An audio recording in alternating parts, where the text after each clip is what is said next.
There's a chart I saw recently that I can't get out of my head. A Harvard business professor and economist asked more than 5,000 Americans how they thought wealth was distributed in the United States. This is what they said they thought it was. Dividing the country into 5 rough groups of the top, bottom, and middle 3 20% groups, they asked people how they thought the wealth in this country was divided. Then he asked them what they thought was the ideal distribution, and 92%, that's at least 9 out of 10 of them, said it should be more like this. In other words, more equitable than they think it is. Now that fact is telling, admittedly, the notion that most Americans know that the system is already skewed unfairly. But what's most interesting to me is the reality compared to our perception. The ideal is as far removed from our perception of reality as the actual distribution is from what we think exists in this country. So ignore the ideal for a moment. Here's what we think it is again. And here is the actual distribution. Shockingly skewed. Not only do the bottom 20% and the next 20%, the bottom 40% of Americans barely have any of the wealth. I mean, it's hard to even see them on the chart. But the top 1% has more of the country's wealth than 9 out of 10 Americans believe the entire top 20% should have. Mind-blowing. But let's look at it another way, because I find this chart kind of difficult to wrap my head around. Instead, let's reduce the 311 million Americans to just a representative 100 people. Make it simple. Here they are: teachers, coaches, firefighters, construction workers, engineers, doctors, lawyers, some investment bankers, a CEO, maybe a celebrity or two. Now let's line them up according to their wealth. Poorest people on the left, wealthiest on the right, just a steady row of folks based on their net worth. We'll color code them like we did before based on which 20% quintile they fall into.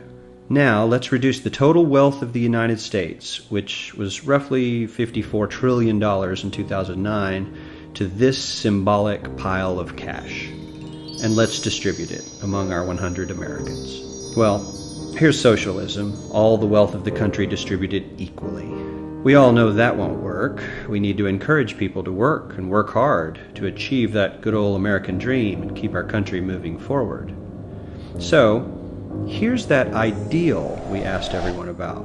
Something like this curve. This isn't too bad. We've got some incentive, as the wealthiest folks are now about 10 to 20 times better off than the poorest Americans. But hey, even the poor folks aren't actually poor, since the poverty line has stayed almost entirely off the chart.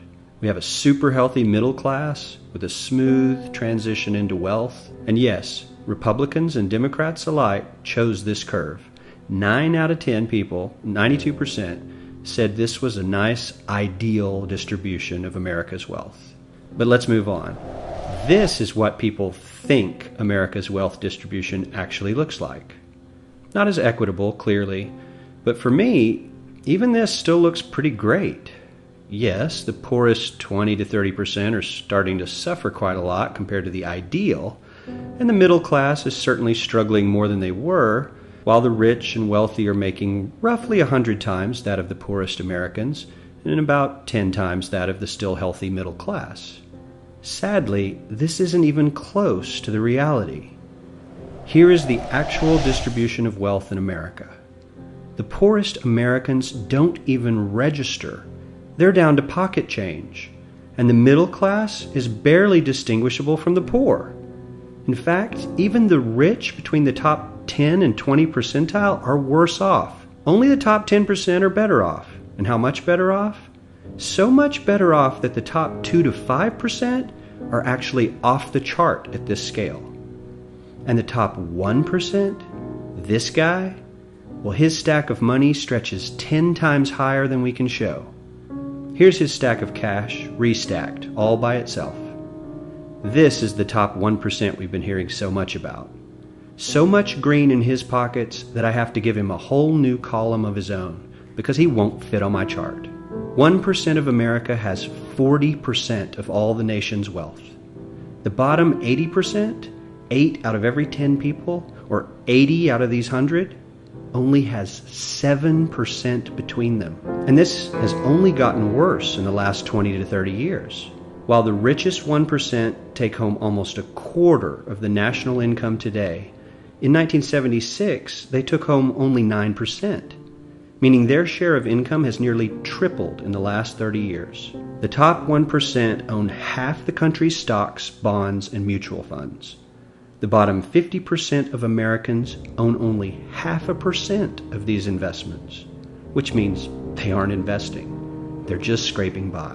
I'm sure many of these wealthy people have worked very hard for their money. But do you really believe that the CEO is working 380 times harder than his average employee? Not his lowest paid employee, not the janitor, but the average earner in his company. The average worker needs to work more than a month to earn what the CEO makes in 1 hour. We certainly don't have to go all the way to socialism to find something that is fair for hardworking Americans. We don't even have to achieve what most of us consider might be ideal. All we need to do is wake up and realize that the reality in this country is not at all what we think it is.